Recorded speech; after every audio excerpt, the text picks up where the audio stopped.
Welcome to the Marriage Puzzle Podcast with Julie and Thomas Hobby. We are marriage coaches who help couples with pain points about money, intimacy, and communication go from being overwhelmed to being secure in their marriage. If this is your first time listening to us, thanks for checking out our podcast. And don't forget to subscribe and leave us a rating and a review. Let's dive into this episode.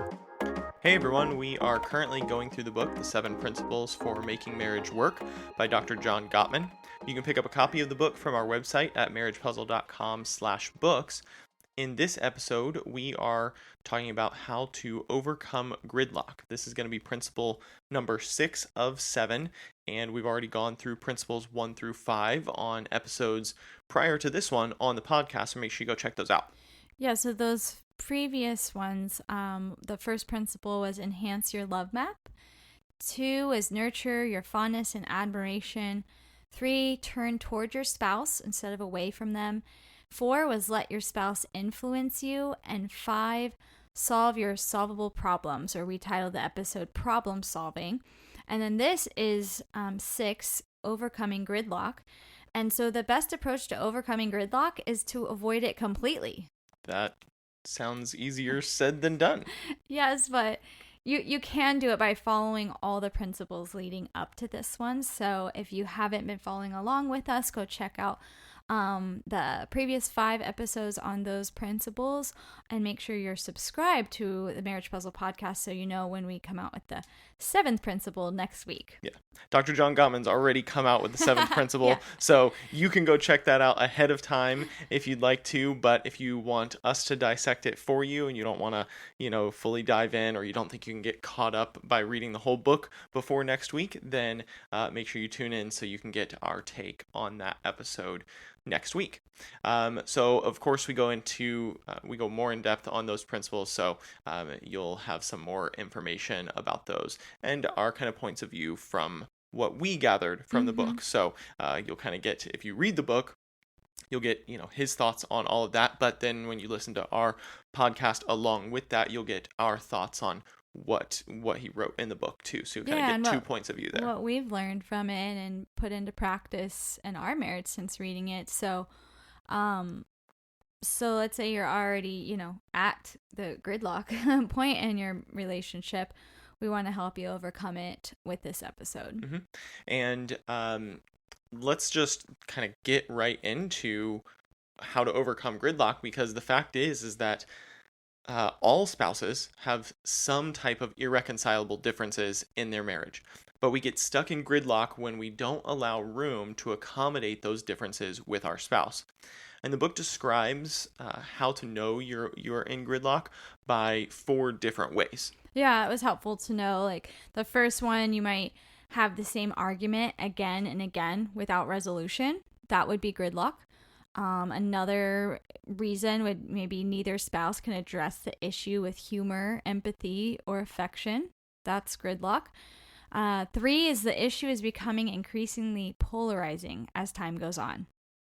Gridlock.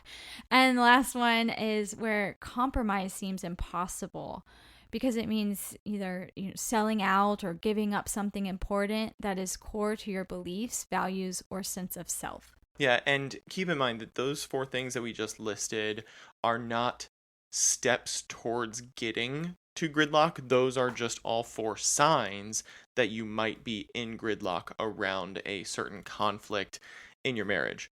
But the good news is that no one has to lose, quote unquote, or give in just to be able to overcome gridlock. Yeah, so when you don't fully support or appreciate each other's desires, that's usually when gridlock becomes inevitable. So oftentimes the desires that is at the core of the conflict is not always obvious. And so that's where we're also really big on talking about communication and opening up with your spouse about those desires, and when you feel tension, so you don't get to gridlock. Yeah, and to give you kind of a little bit of a backstory on this book and where he gathers some of his information from, he's not just making this stuff up. He actually studied a bunch of married couples. I feel like it was like over 100. Yeah, he's been doing this a long time. Yeah, I feel like he studied like over 100 couples over 40 years. Like this has been his career, is Right. learning marriage and learning what makes marriage happen and what fights happen in marriage and how to resolve them and things like that. And so he's the real deal, and he's got the data to back it up. And so with that being said, the book actually gives multiple examples of gridlock that he's observed in various couples. But because it gives multiple examples, that's why you should go get it, so you can kind of have some contrasting examples to compare to your marriage. Yeah. But we're going to go through one example from the book here on this podcast. And the couple in this example is named Brandon and Ashley. And Brandon thinks Ashley is too neat and tidy, and Ashley thinks that Brandon is just too messy. So, I mean, that's just kind of nature of characters, and we're gonna see a little bit about why they are how they are. So it starts with Brandon. He says, I think my wife is too neat and tidy. I can find myself constantly trying to find things after she's cleaned up. I think she is being inconsiderate and overly controlling, and I'm tired of it. And so, we've talked about appreciating each other's desires around this. And so, his desires within this conflict might be, basically trying to find the core of the conflict, why he's thinking of it this way. His desires might be, I want to feel free in my own home. My mother was very concerned with appearances and kept the house overly neat. With the furniture where the furniture was even covered with plastic. She nagged me all the time to clean up. My wife's neatness and nagging make me feel the way I did when I was a kid. To me, a messy home means comfort and freedom from criticism. So that's kind of his point of view, and he's where he's coming from in terms of why he thinks his wife's neat and tidiness is such a problem for him. So on the other side, her point of view, Ashley says, I like a certain amount of order and neatness in our home. I find myself constantly cleaning up my husband's messes. I think he is being inconsiderate, and I'm tired of this.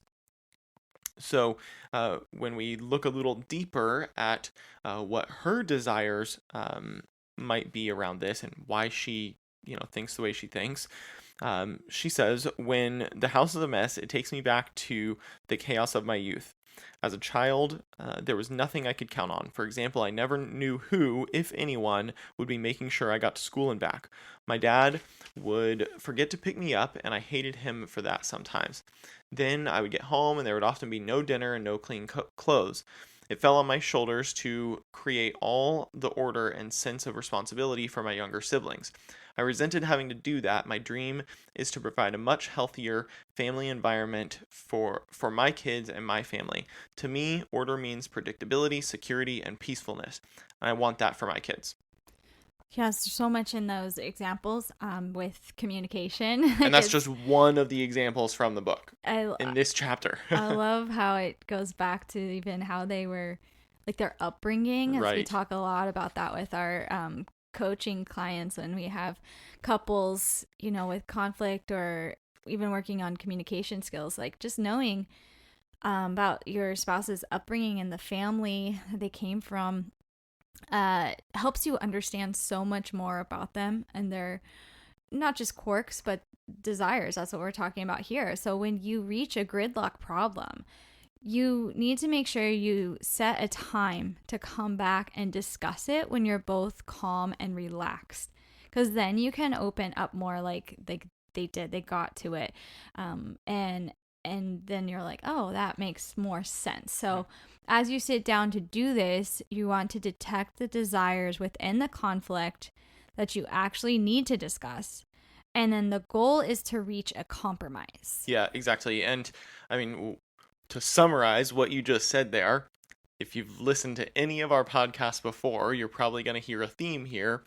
It tells you to communicate. Mm-hmm. And so if you have not listened to any of our podcasts before, and this is your first time, you're going to hear that as a very consistent theme throughout all of our podcasts. That's something close to who we are, is learning how to communicate better with each other so that you can have a better marriage. And exactly what you said, you have to detect the desire. So that the core Mm-hmm. of this problem, you're not going to talk about, The messiness or the the neatness. exactly. It's why is that bothering you? Why is this bothering me?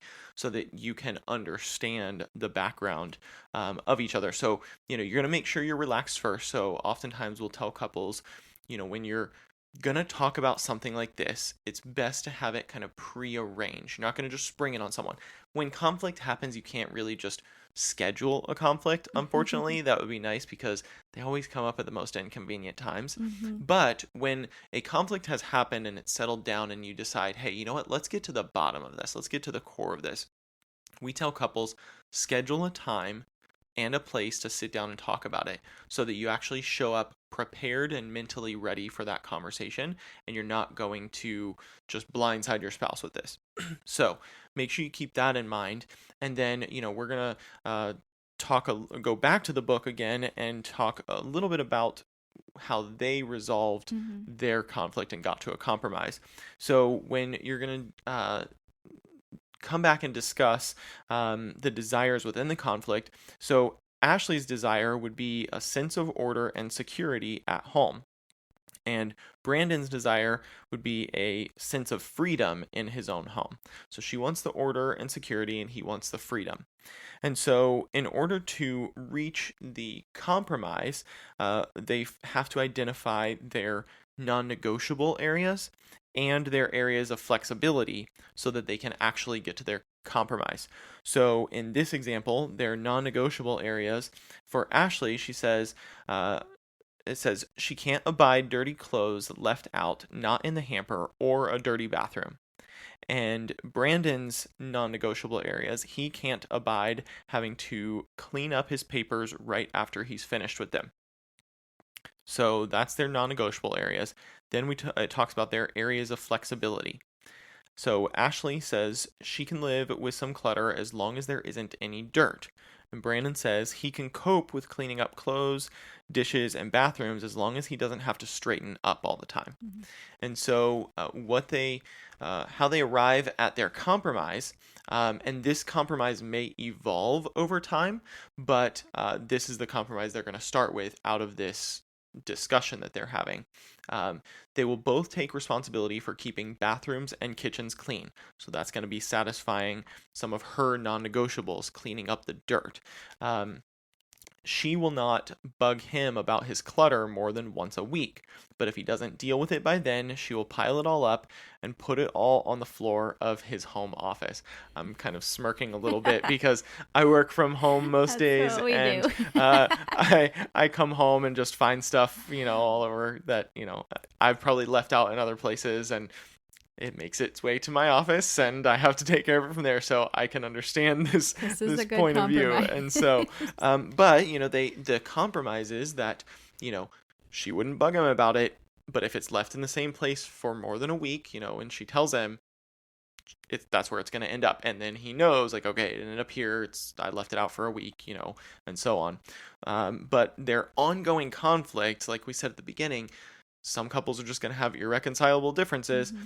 Their ongoing conflict is she's always going to hate clutter. That's a part of her that she grew up with. Mm-hmm. And Brandon will always hate orderliness, and that's a part of him that he grew up with. Or I guess in this scenario, they kind of grew up with the opposite of those. Right. And so that's kind of how it formed them. So Yeah, that's actually a really good example for us, like kind of hits home with our opposite tendencies. But so that example might be something that resonates with you in your marriage, or it could be something completely different. But unfortunately, there might always be an ongoing conflict.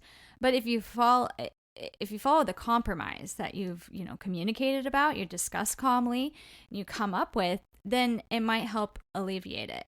And so if that, like we said earlier, sounds easier said than done, to just avoid gridlock altogether, or even come up with a compromise when you do have gridlock, that's why we are certified marriage coaches. Mm-hmm. And we love helping walking couples through exercises. So go through, set up a free discovery call with us at marriagepuzzle.com.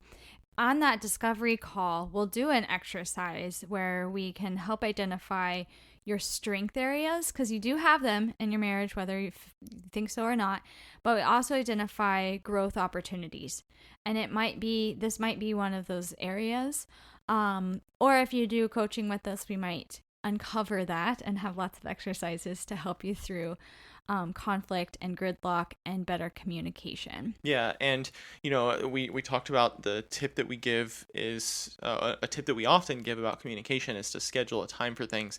And coming out of this discussion for Brandon and Ashley, in our example couple here, one thing we would also tell them is, after you've come to this compromise, set a time for in the future to circle back and say, okay, how is this going? Mm-hmm. So that way it doesn't just start a fight again if it's not working. You have a time scheduled for 2 weeks from now, 3 weeks from now, or a month from now to just circle back and say, hey, how do we think this compromise is working? Do we think we need to tweak it? And go from there. So that would be kind of our follow-up tip that we would have given them to kind of help the communication along, because you just said there might always be an ongoing conflict, but if you follow the compromise, it might help alleviate it. That's true. But if the compromise that you create, that when you create it, you think will work, if it doesn't end up working, you need to be able to have a time that you're like, okay, we're going to keep trying this until the date we put on the calendar. And if it doesn't work by then, we'll change it rather than just fighting about it along the way. So that would be our kind of follow-up tip there. So make sure you subscribe to the podcast so that you can get notifications when each episode releases, including next week's episode, which will be the 7th principle. And make sure you're following us on Marriage Puzzle, on social media at Marriage Puzzle. So thanks so much for being here, and we'll see you next week. We're together. We'll work on marriage, one puzzle piece at a time. See you later. Bye.